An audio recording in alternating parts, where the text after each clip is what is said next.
લોકસભામાં બંધારણ પર વિશેષ ચર્ચામાં પ્રધાનમંત્રી નરેન્દ્ર મોદીએ આપ્યો જવાબ. કહ્યું, બંધારણ દિવસ આપણા માટે ગૌરવની ક્ષણ. ભારતને ગણાવ્યું લોકતંત્રની જનની.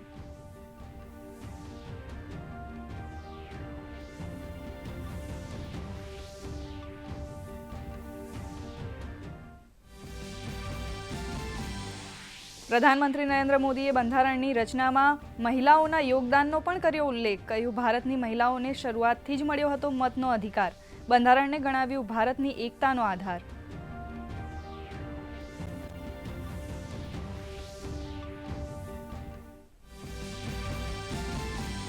લોકસભામાં બંધારણ પર વિશેષ ચર્ચા. કોંગ્રેસ નેતા રાહુલ ગાંધીએ કહ્યું, બંધારણમાં પ્રાચીન ધરોહરનો સમાવેશ.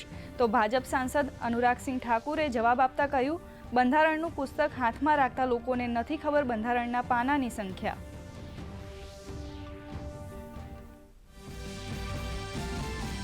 હવેથી ખાનગી હોસ્પિટલો પોતાની મેડિકલમાંથી દવાઓ ખરીદવા નહીં કરી શકે દબાણ. દવા ખરીદવી ફરજિયાત નથીના બોર્ડ લગાવવા તમામ હોસ્પિટલોને સરકારનો આદેશ.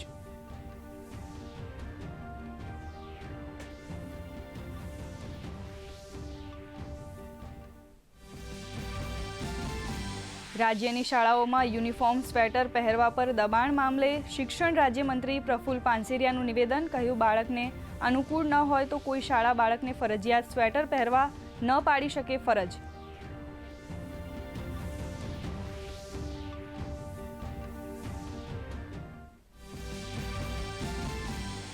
ખ્યાતિ હોસ્પિટલ કૌભાંડ મામલે મોટા સમાચાર. હોસ્પિટલની ભાગીદાર રાજશ્રી કોઠારીની ધરપકડ. ક્રાઇમ બ્રાન્ચે રાજસ્થાનથી કરી ધરપકડ.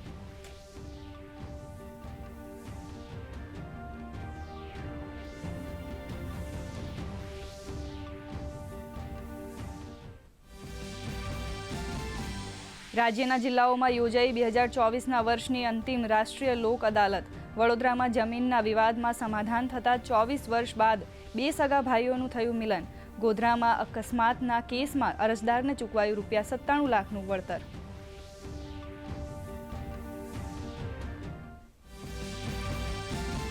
રાજ્યમાં પવન સાથે કડકડતી ઠંડીનું જોર. અમદાવાદમાં 12.5 તો ડીસામાં નોંધાયું 9.1 ડિગ્રી લઘુત્તમ તાપમાન. જ્યારે નલિયા 6 ડિગ્રી સાથે બન્યું રાજ્યનું સૌથી ઠંડુ શહેર.